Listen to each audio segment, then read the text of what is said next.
What's up everyone, and welcome back to our League of Legends Top 5 Plays. My name is Parv and I'm here to guide you through some amazing plays submitted by your fellow players from around the world. So without further ado, let's start with our number 5 play from Leopard Nidalee.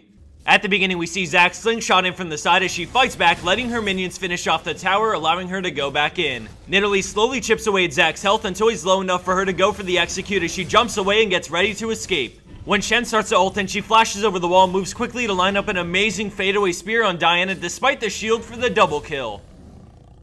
Coming in at her number 4 spot is NDRocky on Zed with a 1v5 to try and save his base. At the start we see him waste some time as they get on the Nexus turret, so he swaps in, immediately ulting the fed enemy Andes. He swaps again to get knocked away and dodge Leona's ult. As he heads back in, he looks to take down Triss to slow down their push as he goes ham, forcing rocket jump and barrier, but with no more gap closers, he does his best to work his way through the enemy team, just barely bringing down Triss as his GA gets popped. He tries his best to draw attention away from the Nexus as he brings down Leona, but the Zhonya's from Elise allows their spiders to finish him off, but now we look to the Nexus to see if it was enough. Vlad and Janna rush in using Shurelya's as they immediately drop Elise and both get on the enemy Nocturne. Despite a noble attempt, Vlad gets the kill on Nocturne right before the Nexus dies. By not giving up, drawing attention and focusing down the enemy carries, he does just enough to save the Nexus with one auto attack to spare, and it allows his team to push down mid and win the game shortly after.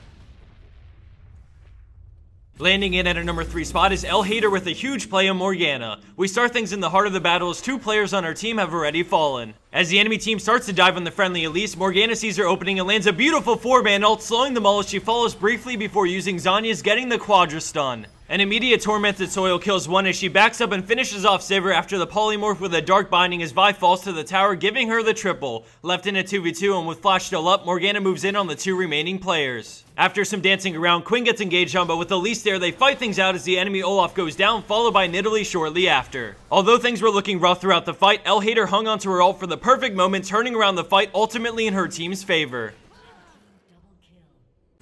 Coming in at second place, we have Truestate with some sick moves on Katarina. At the beginning, Jarvan EQs into his ultimate, but the enemy team gets out quickly, followed by Monsoon to help them disengage. Katarina shumpos in, but gets knocked deep into enemy territory as she waits for Zhonya's to end. She goes after Tristana and grabs the kill as Trin comes to finish her off, but she shumpos behind his spinning slash and keeps on running. She ults to finish him while dodging the barrel, and then when Gragas comes back in, she outplays once again with another beautiful shumpo behind his body slam, allowing her to escape as Caitlyn grabs the ace and they push to end the game.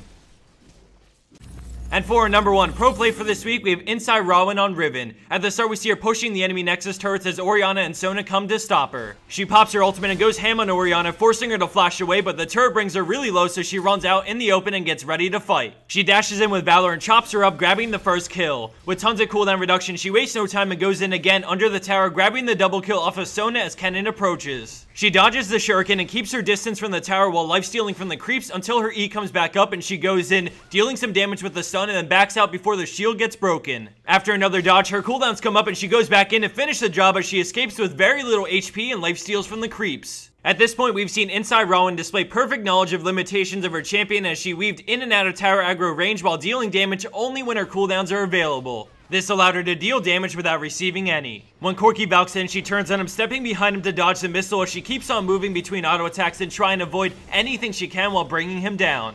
4 kills later, she continues to push, and now we see the enemy Aatrox come in, but by now her ultimate is back up thanks to all her cooldown reduction, allowing her to 2v1 with Janna and ace the enemy team. And for the bonus clip of the week, we have XIKI12 on Udyr leading the enemy team on a wild chase. As the clip plays, I want to thank everyone for the amazing comments on our last few videos, especially the teamwork one. It means so much to see weeks of continuous hard work pay off, and for that we're extremely thankful. That's all I have for you guys. Enjoy the rest of this awesome clip, take care, and I'll see you back here soon.